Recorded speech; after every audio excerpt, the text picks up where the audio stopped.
Hi, I'm Chad with Move Forward Guitar. This lesson is from our course Music Theory 1. All the lessons for this course are free on our YouTube channel, so you can follow right along with the playlist, or you can look in the description below for links to the rest of the lessons.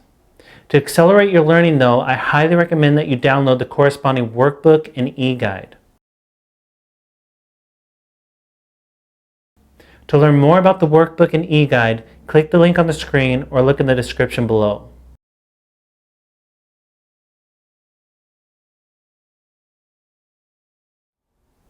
Welcome to Music Theory 1, Lesson 6. In this lesson, I'm going to talk about rhythm. So in the last two lessons, we've been talking about the main elements of music, which are melody, harmony, and rhythm. 2 lessons ago, we talked about melody, which are single notes played or sung in an arrangement of different pitches. Last lesson, we talked about harmony, which are 2 or more notes played or sung simultaneously. And in this lesson, we're going to look at the next element, which is rhythm. And rhythm is actually probably the most important element in music because rhythm is the only element that can stand alone. Melody and harmony actually need rhythm, which I didn't talk about as I was going over melody and harmony because I want to save that for this lesson as we're talking about rhythm. And rhythm is the time and space of music. And rhythm is something we feel very intuitively. It's something you feel even as a child, and you can think about how you clap your hands to songs or how your foot naturally taps to a song, or if you're a dancer, dancing is all rhythm. And like I said, rhythm is probably the most important element because it's the only element that can stand alone. If you think about a drummer playing a beat, he's playing rhythm, but he's not playing harmony or melody. There's no actual notes that he's playing. And for harmony and melody, you need notes. Rhythm, you don't. But again, this is something that'll be a lot easier if I demonstrate on the guitar. So I'm going to jump to the guitar and go over this to make it really clear in practical music situations. So like I said, rhythm is the only musical element that can stand alone. So for example, if I play the simple melody that I created in the last lesson, and here it is again so you can hear it.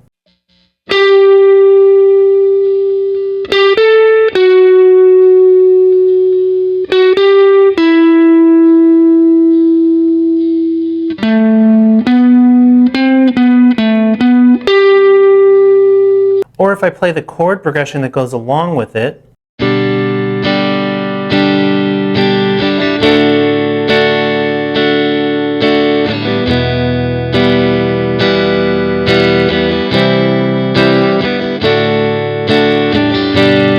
those are both using rhythm. I didn't talk about it when I was talking about harmony and melody because I wanted to keep it simple for those lessons, but those are using rhythm. They're using melody. For example, the first one is using melody, it's playing single notes, but it's also combined with rhythm to make it sound pleasing and to keep it in time. Same with the chord progression, it's using rhythm. That's how you can tap your foot to it or clap along with it, and it's because the rhythm is keeping it in time. And even if I played something that didn't really feel like a strong rhythm, you couldn't really tap your foot to it, it's still using some sort of rhythm. Rhythm is the one element that can not only stand alone, but it's in the other 2 elements. It's in melody and harmony. Pretty much no matter what you do with the melody or harmony, there's going to be some rhythm in there. So melody and harmony have rhythm in them, but like I was saying, rhythm is a standalone element, or it can be a standalone element if you think about a drummer or something. But even if I was just to mute my strings out and not have any notes ringing out, I could play a rhythm. You know, I could play any sort of rhythm.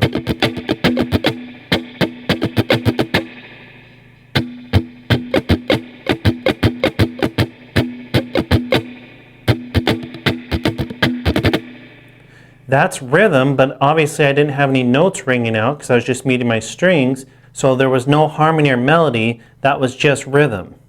Or another example of just rhythm that's not using harmony and melody, like I said, a drummer would be just playing rhythm without harmony or melody because they're not using notes. Here's just a really basic drum beat, and you'll be able to hear, you could tap your foot to it, clap your hands to it, but there's no harmony or melody in it.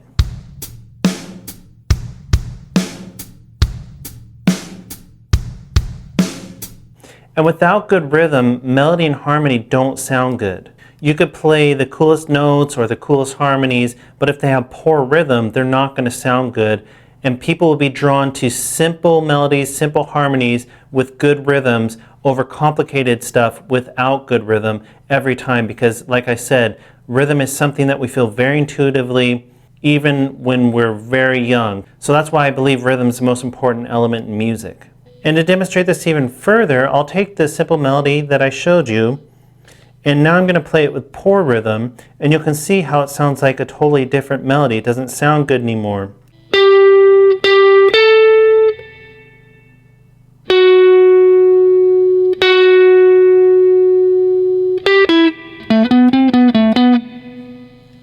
And that's an over-exaggeration of it, but you can see the difference between that and when I played it with rhythm, when I played it in time, it sounds totally different. And I'm just using the exact same notes, it's the exact same melody notes, but one has good rhythm, one has poor rhythm. And rhythm can be broken up into a few basic elements: pulse, tempo, and subdivision. And pulse is also known as the beat, which is what really drives the rhythm. So think of pulse like your heartbeat or your pulse. It's just a driving constant beat, and your heartbeat actually doesn't go in perfect rhythm. Your heartbeat wouldn't follow right along with a metronome, but you can think about it in those type of terms, like a driving constant beat. And again, here's that basic drum beat that I just showed you, and I'm going to clap my hands to the pulse of this, or to the beat of it.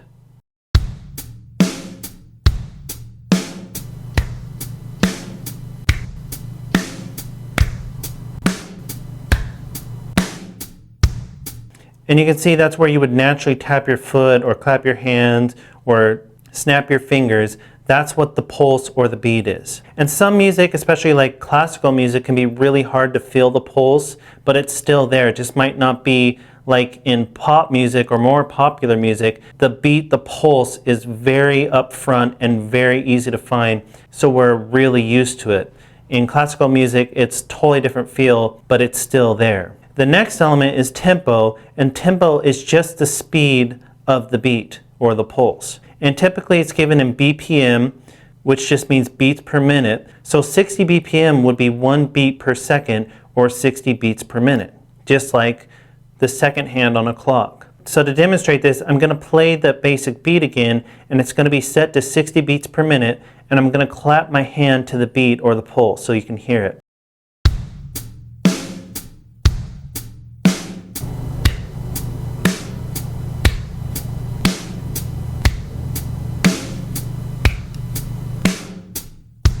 And if I clapped this straight for a minute, I would have clapped it 60 times. Now here it is sped up to twice the speed at 120 beats per minute, and I'm going to clap my hands, and you'll be able to see how much faster that is.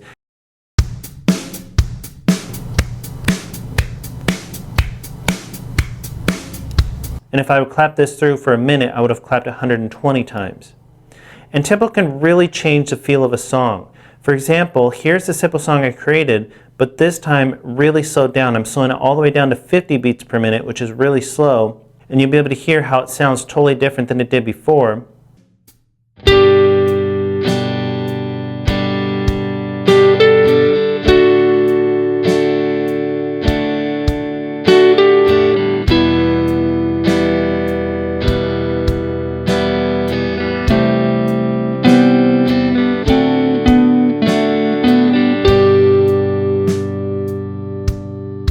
Now I'm going to play it really fast. I'm going to play it at 180 beats per minute, and you're going to see how much that changes the feel of the song.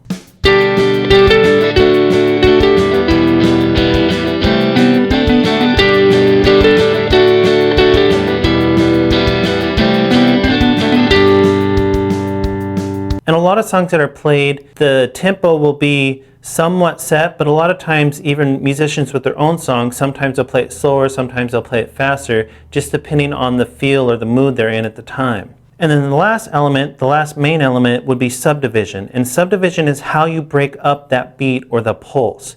So for example, if I was just playing over a 60 beats per minute beat, if I was just playing a note every time that I would have clapped my hands to that beat, that'd be super boring. You need to be able to break that beat up by playing more notes, less notes, and mix it all up. And this is a little complicated for now, but I'm going to demonstrate this for you, and I think it'll make sense, and this is something we'll really dive in future lessons.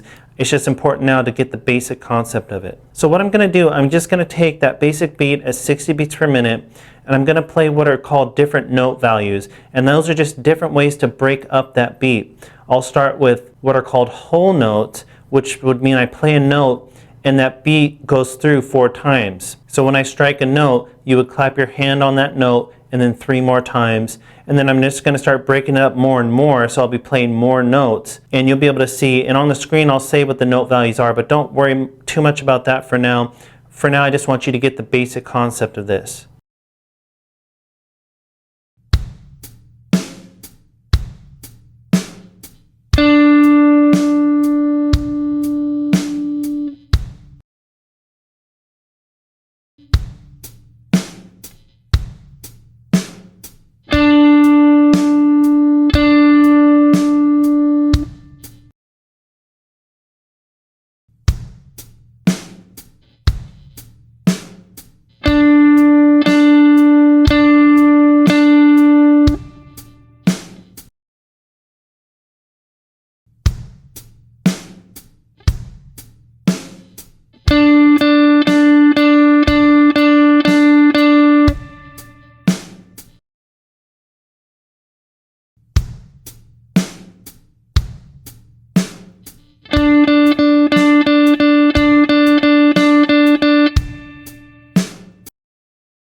And those aren't all the possibilities for how you can break up the beat. Those are the most common and the ones to learn first, but you can get really complicated with how you break up beats. And I showed this on guitar, but of course it could be done with the drums, different instruments, vocalists. When a vocalist is singing, how they phrase their words is breaking up that beat. So every instrument and vocalist uses subdivisions. And you don't just have to stick with one subdivision. What you really do is you mix them all up. And another really important element of this is what's called rests. Rests are the space in between the notes. If you just play constant notes without any rest, it's going to get really tedious, become really obvious, and not sound good. That can be good for portions of a song or little runs, but think about it when you're talking. When you talk, you have to pause and take a breath.